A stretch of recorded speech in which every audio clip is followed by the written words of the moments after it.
నమస్కారం అండి. మాటే మంత్రంలో నేను మీ మాధవి.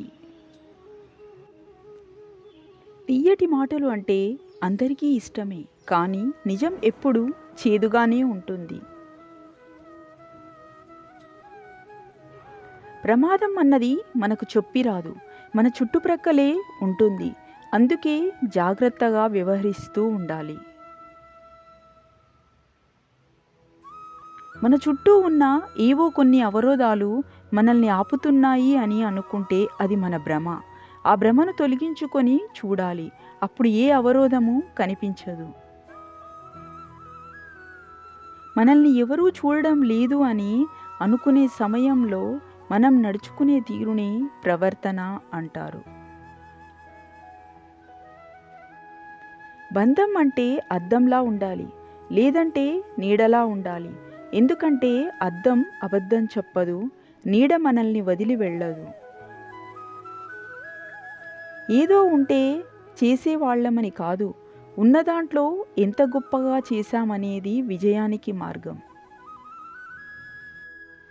ప్రతిరోజు మనకు కొత్తగా ఉండకపోవచ్చు, కానీ ప్రతి సవాలు కొత్తదైనదే. అది గెలుపైనా సరే, మరేదైనా సరే, అది ఎదుర్కోవడానికి ఎప్పుడూ సిద్ధంగా ఉండాలి. మనసుకు నచ్చిన వారితో మాట్లాడడానికి కావలసింది సమయం, పరిస్థితులు కాదు. మాట్లాడాలని మనసుకు అనిపిస్తే చాలు. ఇంద్రధనుస్సులో 7 రంగులు ఉన్నట్లే మన జీవితంలో కూడా అన్ని రకాల భావోద్వేగాలు ఉంటాయి. అవి ఉన్నప్పుడే పరిపూర్ణమైన జీవితం లభిస్తుంది. ఒకసారి వివాదంలో చిక్కుకున్నామంటే ఆవేశమే మనల్ని నడిపిస్తుంది. సత్యానికి దూరం అవుతాం, స్వార్థపు చింతనలో పడిపోతాం. బలమున్నవాడు బలహీనులపై మాత్రమే గెలవగలడు. తెలివున్నవాడు తనకెదురైన ఎవరినైనా గెలవగలడు.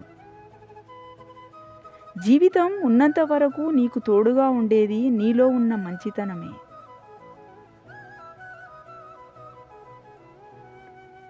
ఎదురు తిరిగే ధైర్యం నీలో లేకపోతే ఏడిపించే వాళ్ళు ఏడిపిస్తూనే ఉంటారు. నీ సంతోషాన్ని దూరం చేస్తారు. నిన్ను ప్రాణం ఉన్న బొమ్మను చేసేస్తారు. ఆట వస్తువులా మార్చి నిన్ను ఆడిస్తారు. నేటి సమాజంలో నా అన్నవారు లేక ఒంటరిగా జీవిస్తున్న వారి కంటే అందరూ ఉండి అనాథలుగా బ్రతుకుతున్న వారే ఎక్కువ. మనలో ఉన్న అహం, గర్వం, స్వార్థం ఎప్పుడు విడిచిపెట్టేస్తామో అప్పటి నుండి మన జీవితంలో మార్పును గమనిస్తాము. ఎగిరే పక్షిని వెంటాడి పొడవడం డేగ లక్షణం. సంబంధం లేని ప్రతి విషయంలో నేనున్నానంటూ దూరిపోవడం మూర్ఖుల లక్షణం. బిందెడు నీటిలో ఒక చుక్క విషం కలిస్తే నీళ్లు మొత్తం విషమైపోతాయి. బంధం ఎంత గొప్పదైనా చిన్న చిన్న తగాదాలు వచ్చి సర్దుకుపోవడం అలవాటు చేసుకోకపోతే ఆ బంధం బీటులు వారుతుంది. జీవితంలో గొప్పవాడివి కావాలంటే కలలు కనే ధైర్యం ఉండాలి. ఆ కలలను సాకారం చేసుకునే దమ్ము కూడా ఉండాలి. మీతో మాట్లాడడానికి టైం లేనంత బిజీగా ఉన్నామని చెప్పిన వారి మాటలు నమ్మకండి. వారికి కావలసిన జాబితాలో మీరు లేరన్న నిజాన్ని గ్రహించండి. డబ్బును వృధా చేస్తే అది మళ్ళీ తిరిగి వస్తుంది, కానీ కాలాన్ని వృధా చేస్తే అది మళ్ళీ తిరిగి రాదు. అందుకే డబ్బు కన్నా విలువైంది కాలం. మనసులో ఏది నాటితే అది పెరుగుతుంది. ప్రేమ, ద్వేషం, పగ, ప్రతీకారం, ఆశ, నిరాశ, ఏదైనా దేన్ని పెంచుకోవాలన్న నిర్ణయం మనదే. మనల్ని అర్థం చేసుకునే వారికి మన రూపంతో అవసరం లేదు, మన మనస్సుతో పని. మనల్ని బాధ పెట్టేవారికి మన మనస్సుతో అవసరం లేదు, వారి అవసరంతోనే పని.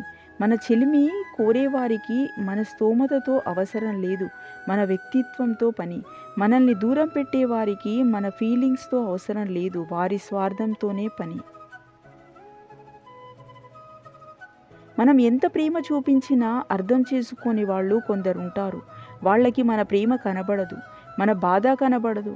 మనం అంటేనే చిన్న చిన్న మాటల్లో కూడా కోపమే కనిపిస్తుంది.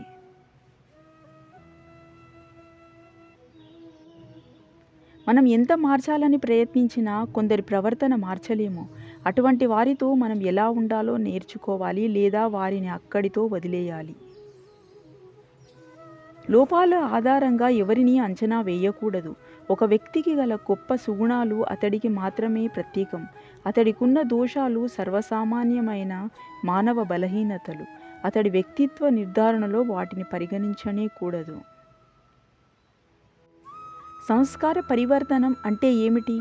మంచి మనుషులు, మంచి విషయాలు ప్రతి వారికి ఇష్టమే. దుఃఖాన్ని కలిగించే చెడు నిజాలు ఎవ్వరికీ నచ్చవు. జీవితంలో సుఖం కోరుకుంటే చెడును తొలగించుకోవాలి. దానినే పరివర్తనం అంటారు.